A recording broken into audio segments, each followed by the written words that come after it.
Plano mong bumili ng bagong phone at nalilito ka kung saan ba sa dalawang ito. Oppo Reno 11F 5G versus Realme 12 Plus 5G. Guys, sa video ito, ipapakita ko sa inyo ano ba ang kaibahan sa dalawang unit na ito. At para na rin hindi ka na mahirapan mag-decide kung ano ang pipiliin mo.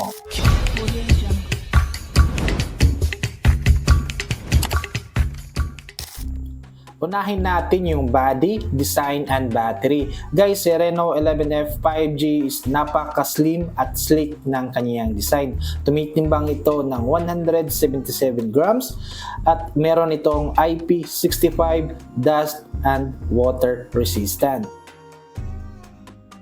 USB Type-C na rin siya guys at meron itong 5000 mAh battery at 67 watts fast charging. Meron na rin itong loud speaker. Guys, ang design na ito is tinatawag na natural aesthetic design. Punta naman tayo dito kay Realme 12 Plus 5G. So, mas makapal siya ng konti kay Reno 11F. Yan, tumitimbang din ito ng 190 grams. So, mas mabigat siya kumpara kay Reno 11F. So, IP54 dust and splash resistant na rin ang unit na ito. Meron itong 5000 mAh, 67 watts fast charging. Same lang din sila, USB Type-C na rin. So, ang design niya guys is watch-inspired design, leather back. Usapang display guys, itong si Reno 11F 5G. Meron itong 6.7-inch Full HD Plus AMOLED display. Mapapansin nyo, borderless na o mas maliit yung bezels ni Reno 11F kumpara kay Realme 12 Plus 5G. 120Hz at ito naman ang kanyang brightness. 394 naman para sa pixel per inch. HDR10 at syempre yung kanyang glass protection is Panda Glass. Dito naman tayo kay Realme 12 Plus 5G. Ang kanyang screen size guys is 6.67 inch. Yun nga guys, medyo malaki yung bezels ni 12 Plus kumpara kay Reno 11F. Same lang din sila ng 120Hz screen refresh rate. So panalo sa screen size si Reno 11F 5G. 2000 nits naman ang kanyang peak brightness. So mas maliwanag itong si Realme 12 Plus 5G. 395 naman para sa pixel per inch, HDR10.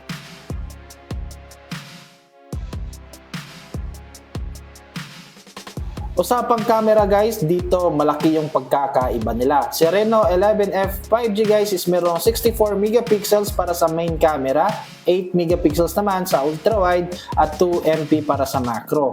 32 megapixels guys para sa kanyang selfie camera. Yun.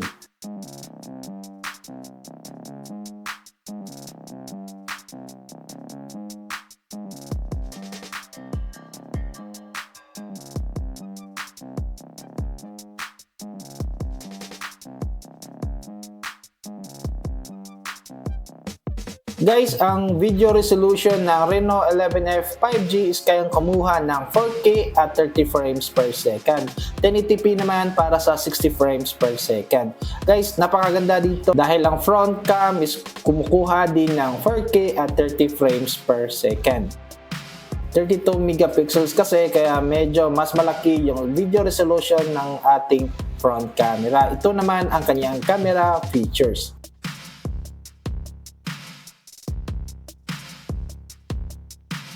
Punta naman tayo dito kay Realme 12 Plus 5G. 50 megapixels para sa main camera, 8 MP naman para ultra-wide at 2 MP for macro shot. Guys, ang kanyang selfie camera is meron lang itong 16 megapixels. So, mas lamang talaga dito si Oppo Reno 11F 5G.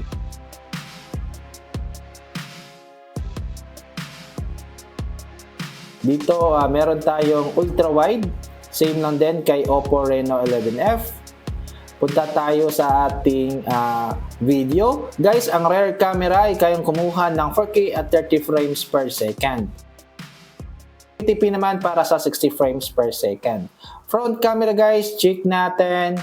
16 megapixels lang to, kaya expected 1080p lang ang kayang makuha ng Realme 12 Plus 5G. So, panalo na naman si Oppo Reno 11F 5G.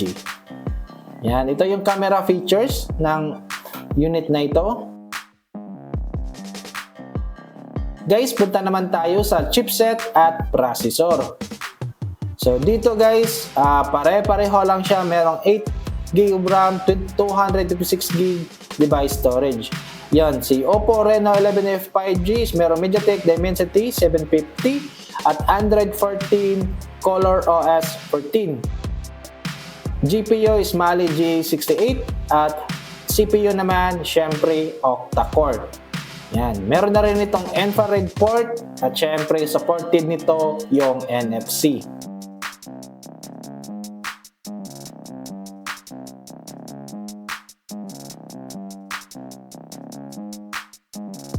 Punta tayo dito kay Realme 12 Plus 5G. Same nga lang sila ng RAM at ROM.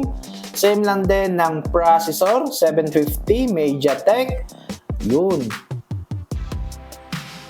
Android 14 na rin ito guys. At meron itong Realme UI 15. Same lang din sila ng GPU at CPU. Supported na rin si Realme 12 Plus 5G ng NFC pero wala tayong infrared port. Yun guys, sa tingin ko gets nyo na kung ano ang pipiliin nyo. Para sa akin kasi Oppo Reno 11F 5G ang nagwagi dito. Kasi nga meron itong mas mataas na camera pixels at syempre naman meron itong IP65 dust and water resistance. Mas maganda din dahil borderless nga ito, mas malaki ang kanyang screen display kumpara kay Realme 12 Plus 5G. Kayang-kaya din ng Reno 11F 5G ng 4K at 30 frames per second sa kanyang front camera. So, big deal sa akin yan dahil nga isa akong content creator, mas prefer ko talaga mag-shoot or kumuha ng video using the front camera. But take note guys, si Reno 11F 5G is mas mahal ng 1,000 pesos kumpara kay Realme 12 Plus 5G. Kung Realme pa rin ang pipiliin mo, okay lang yan. Hindi naman nagkakalayo sila ng specs. So, same chipset, same processor. Kung hindi big deal sa'yo ang camera, go for it. Yun lang, this is Hero Arrigo from Pwede Tech. Kita-kita sa sunod na video. Let's go!